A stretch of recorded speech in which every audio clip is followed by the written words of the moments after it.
The king who threw it all away, the tragic fall of Paul Morphy.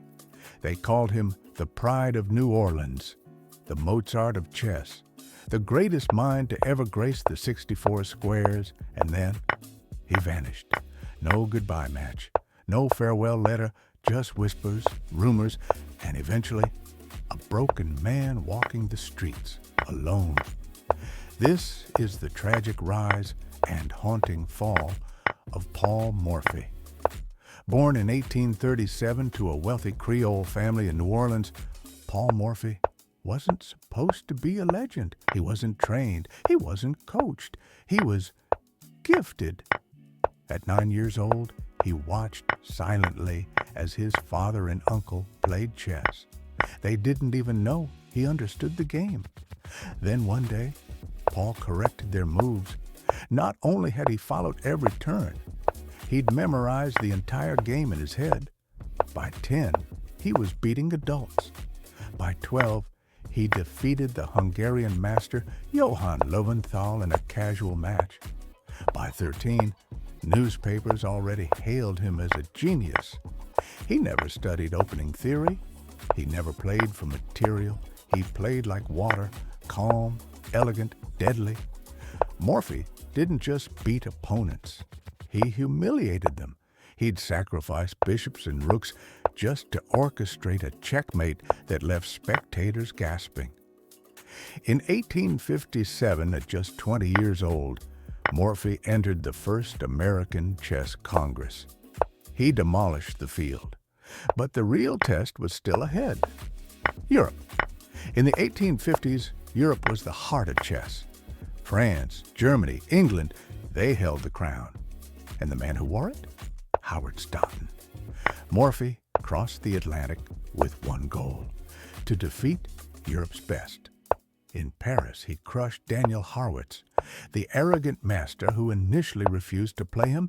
Then came Adolf Anderssen, the German titan considered the greatest in the world. Morphy beat him 8-3, easily. The European press was stunned. No one had ever played like this. So clean, so aggressive, so beautiful. But Staunton? He ducked Morphy, made excuses, delayed the match. Eventually, he just refused.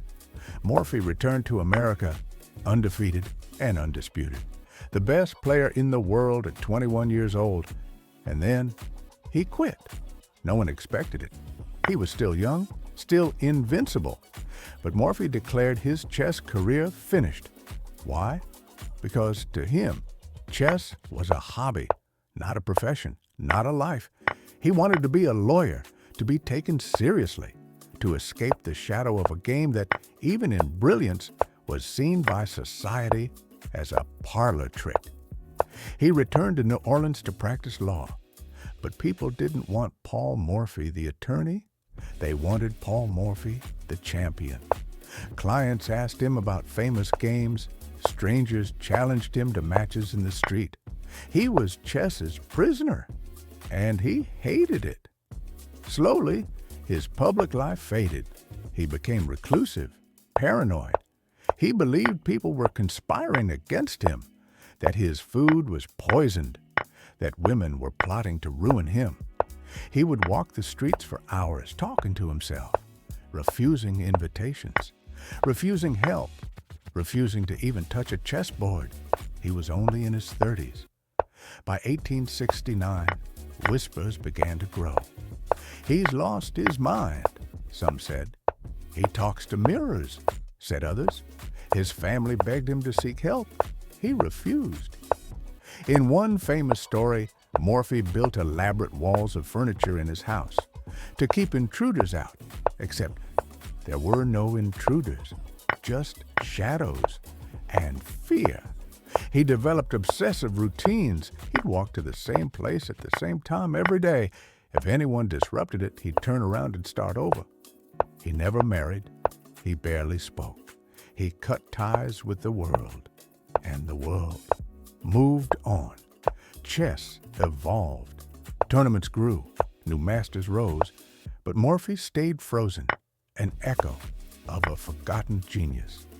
On July 10, 1884, Paul Morphy was found dead in his New Orleans home.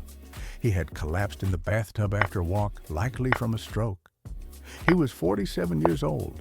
There was no grand tribute, no funeral attended by kings or grandmasters, just a quiet burial for a man who once stood taller than them all. Years later, chess legends like Fischer, Kasparov, and Tal would study his games. Magnus Carlsen once said, "Morphy was the first modern player because he played not by chance, but with principles, intuition, purpose. He taught us that chess is not a war of numbers, it's a dance." He made the board his stage and then walked away before the applause ended. Today, Morphy remains a ghost. His name echoes in opening lines. Morphy's defense or Morphy's mate. His games are taught to beginners. His sacrifices replayed by engines. But his story? It's more than chess. It's about brilliance misunderstood, fame unwanted, and genius that burns too brightly, too fast. He didn't lose a world championship. He didn't fade through defeats. He left undefeated, untouched, unmatched, but alone. So the next time you see a queen's sacrifice or a bishop tearing open a king's castle, remember Morphy, the man who made the game beautiful, then vanished from it forever.